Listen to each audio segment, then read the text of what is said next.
From the macabre minds of Laughing Devil Production comes another story from the Nightshade Diary. You know what that means. Check under the bed and make sure no one or nothing is there. Is the closet door securely shut? Then leave your disbelief behind, amp up your imagination, and hang on tight for another ride into terror and mystery. And like all good horror stories, just imagine it's a dark and stormy night. And remember, screaming like a little girl is permitted.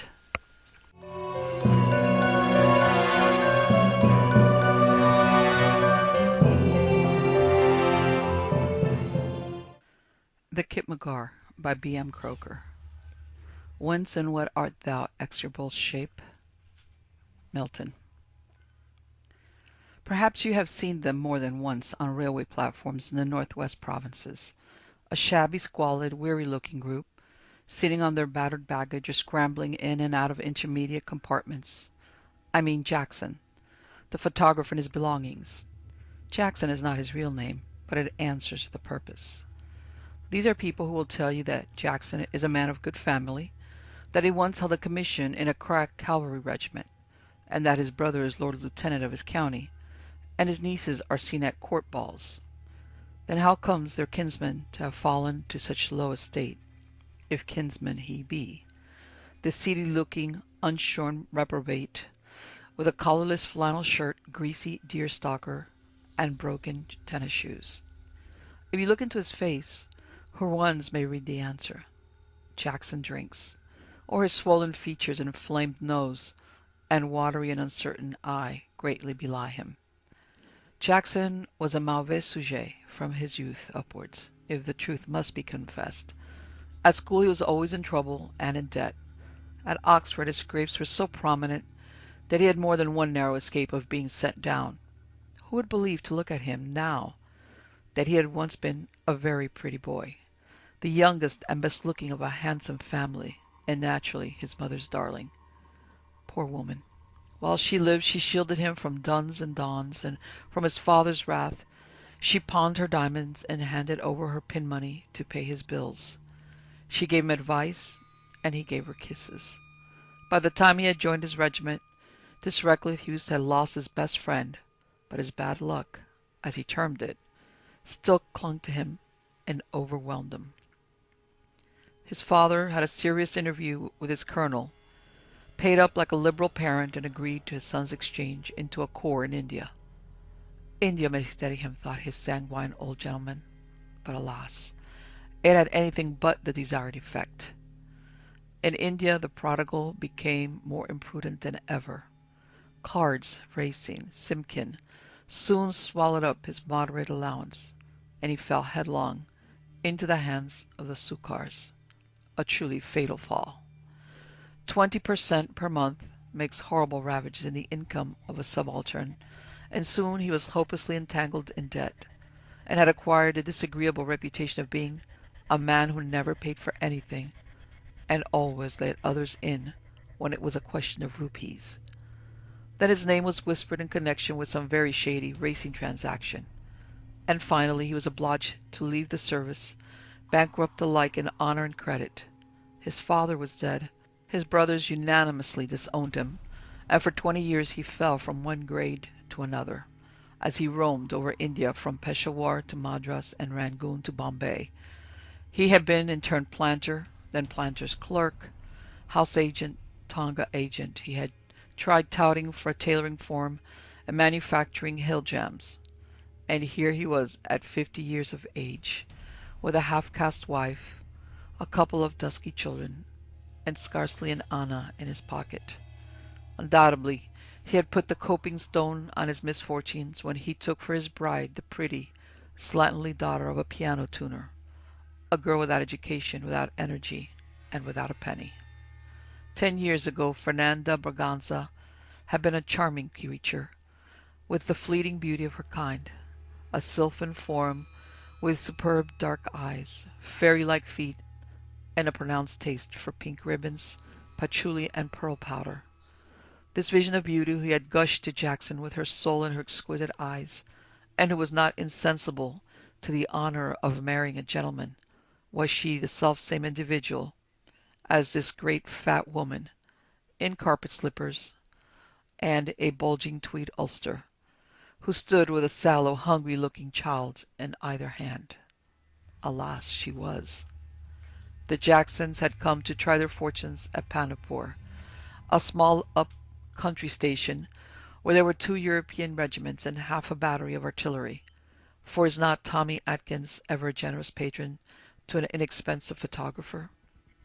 The finances of the family were at a very low ebb that February afternoon, as they stood on the platform collecting their belongings: a camera and chemicals, a roll of frowsy bedding, a few cooking things, a couple of boxes, also a couple of grimy servants.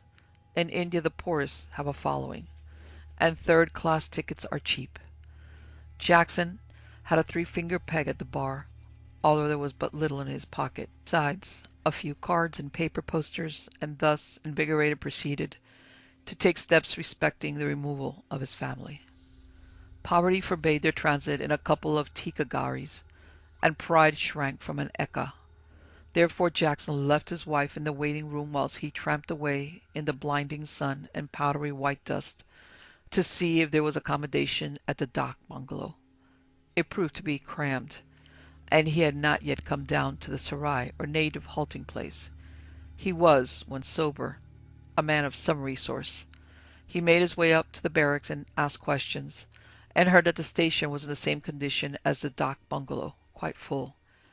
Even Fever Hall and Cholera Villa were occupied, and the only shelter he could put his head into was the big 2-storied bungalow in the Paiween Road. It had been empty for years. It was said to be had at a nominal rent, say 2 rupees a week, and there was no fear of anyone disturbing him there. It was large and close to the barracks, but greatly out of repair. With this useful intelligence Mr. Jackson rejoined his impatient circle, and with their goods in a handcart, they started off for this house of refuge without delay.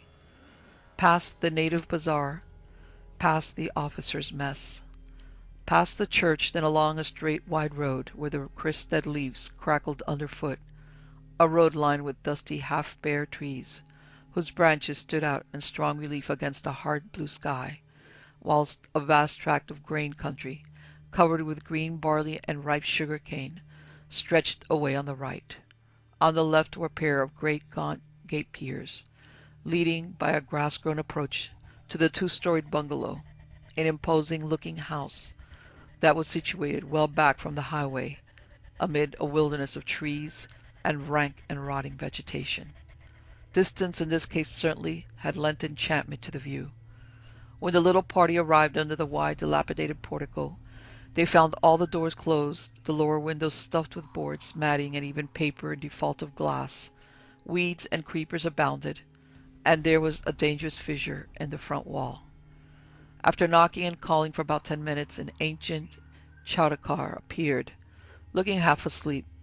At first he thought it was merely a party from the station, wishing, as was their eccentric custom, to go over the haunted house, the Bhutia bungalow, but he soon learned his mistake from the voluble, shrill-tongued Memsahib.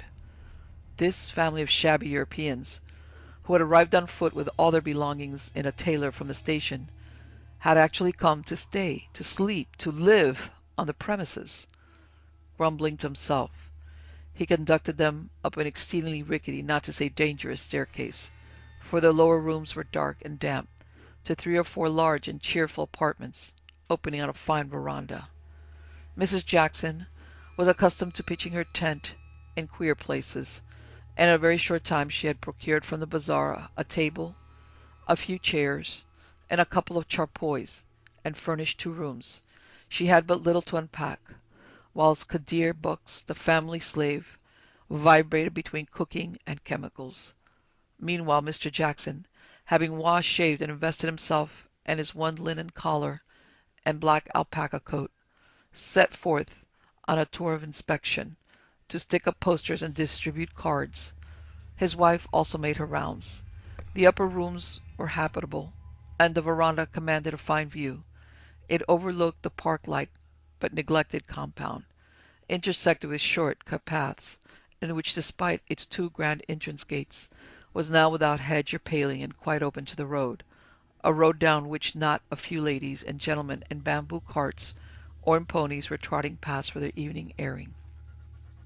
Below the suite Mr. Jackson had chosen were the dismal vault-like rooms, the chowkidar with his sharp buoyant hooks, and beyond, at the back of the bungalow, the servants' quarters and stables, both roofless. Behind these ruins stretched an immense overgrown garden, with ancient dried-up fruit trees, faint traces of walks and water channels, and a broken fountain and sundial, now abandoned to cattle. On the whole, Mrs. Jackson was pleased with the survey. She had never inhabited such a lordly-looking mansion, and felt more contented than she had done for a long time, especially as Jackson was on his best behavior. He had no friends in the place, and scarcely any funds. In a short time Mr. Jackson had acquired both. His good address, his gentlemanly voice, and the whisper of his having once been an officer who had come to grief, who had been unfortunate, went far in a military station. With extraordinary discretion he kept his belongings entirely out of sight. He also kept sober, and consequently received a number of orders for photographs of groups, of bungalows, and of polo ponies.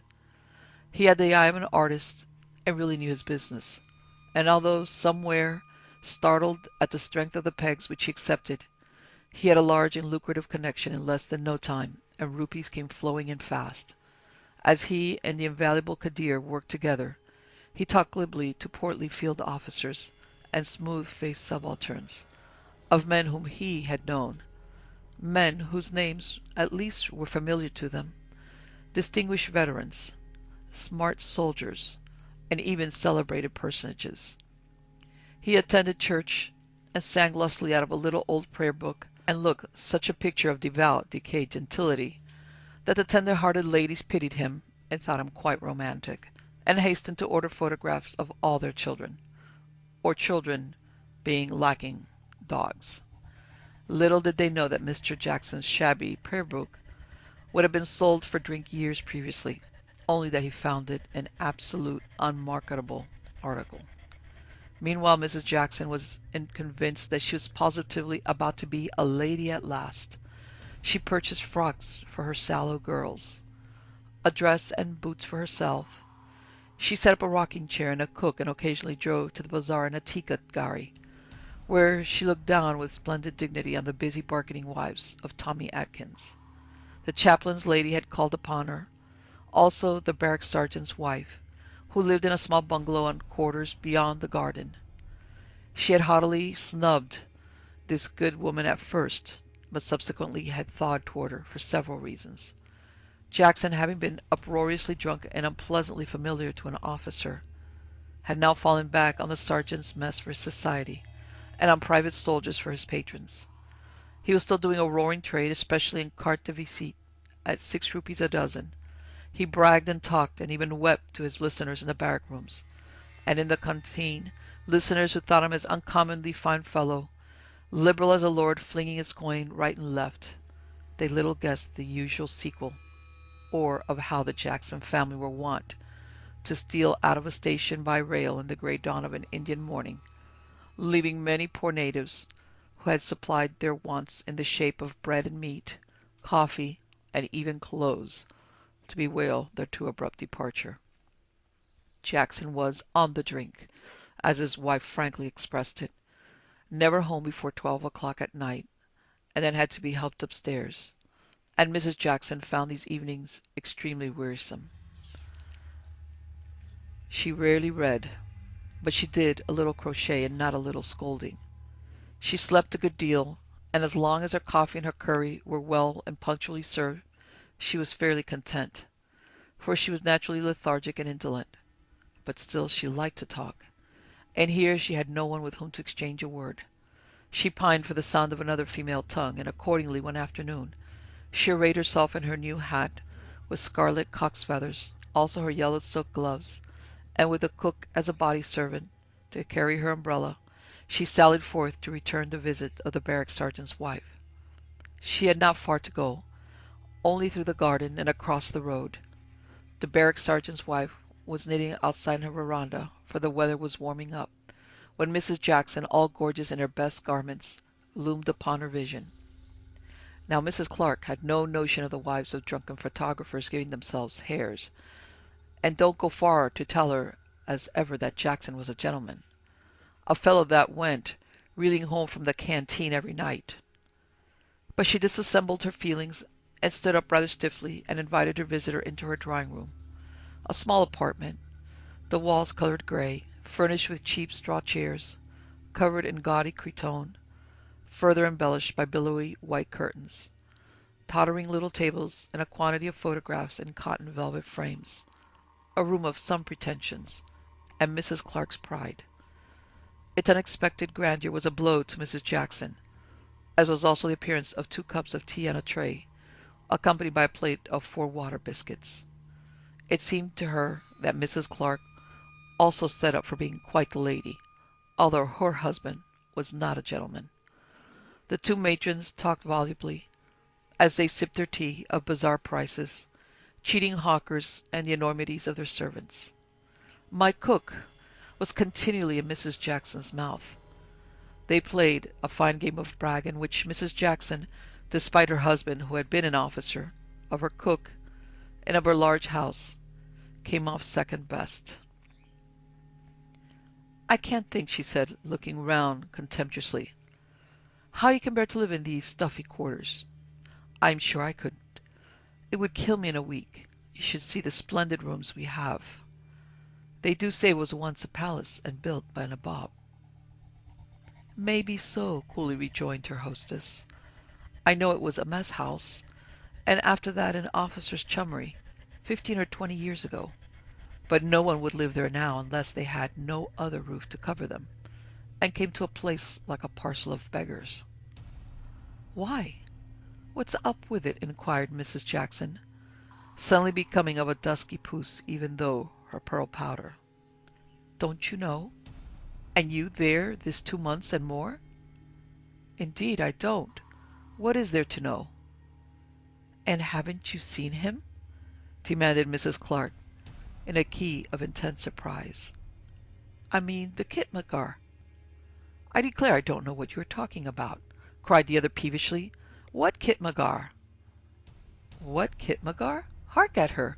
Why, a short, square-shouldered man in a smart blue coat, with a regimental badge in his turban. He has very sticking out, curling black whiskers, and a pair of wicked eyes that look as if they could stab you, though he salaams to the ground whenever you meet him." "I believe I have seen him, now you mentioned it," rejoined Mrs. Jackson. "Rather a tidy-looking servant with, as you say, a bad expression. But bless you, we have such crowds of officers' messengers coming with chits to my husband, I never know who they are. I've seen him now and then of an evening, I'm sure, though I don't know what brought him, or whose servant he is." "Servant?" echoed the other. "Why, he is a ghost. The ghost that haunts the bungalow." "Ah, now, Mrs. Clark," said her visitor patronizingly, "you don't tell me you believe such rubbish." "Rubbish!" indignantly. "Is it?" "Oh, just you wait and see. Ask old Mr. Soames, the pensioner, as has been here this 30 year. Ask anyone, and they will tell you the same story." "Story indeed!" cried Mrs. Jackson, with a loud, rude laugh. "Well, it's a true story, ma'am, but you need not hear it unless you like it."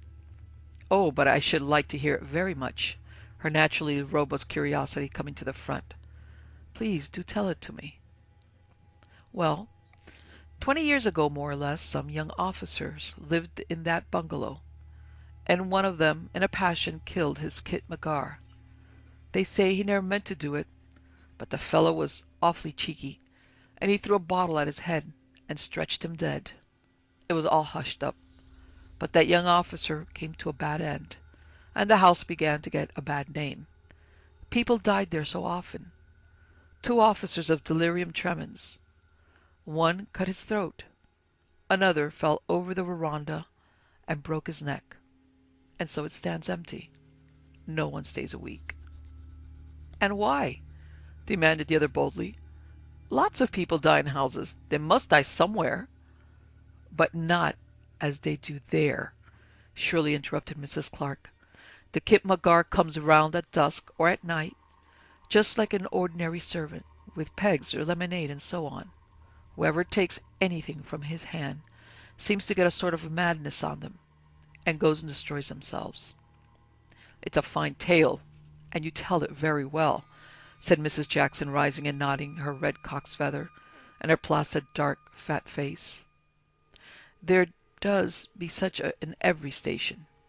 People must talk, and they won't frighten me. And having issued this manifesto, she gave her hostess a limp shake of the hand and waddled off. She's jealous of the grand big house and fine compound fit for gentry, said Mrs. Jackson to herself, and she thinks to get me out of it. Not that she could get in, for she has to live in quarters, and she is just a dog in the manger. And anyways, it's a made-up story from first to last. As she reached her boat and called, "Qui hai, Butilao," a figure came out from the passage, salaamed respectfully, and by the light of a 2 anna lamp on the staircase, she descried the strange Khitmatgar, whose appearance was perfectly familiar to her. A short, square, surly-looking person. No doubt he was one of Kadir's many friends. The lower rooms were generally overrun with his visitors. "Send Kadir," she said imperiously, and went upstairs, and as she spoke the man salaamed again and vanished.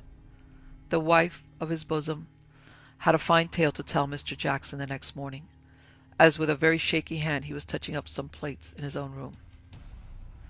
"A Khitmatgar that offers free pegs!" he exclaimed with a shout of laughter. "Too good to be true! Why, I'd take a whiskey and soda from the devil himself, and glad to get it. My mouth is like a lime kiln at this moment. Qui hai, whiskey panido." Many days, warm and sweltering days, rolled on. The hot winds blew the crackling leaves before them, blew great clouds of red dust along the roads, blew ladies up to the hills, and dispersed many of Jackson's patrons. But he did not care. He had made a good many rupees. He had more than one boon companion, and he drank harder than ever. Why not, he demanded. He had earned the money, and he had the best right to spend it. He was earning none now. When customers came, Kadir always informed them the Sahib was sota, asleep.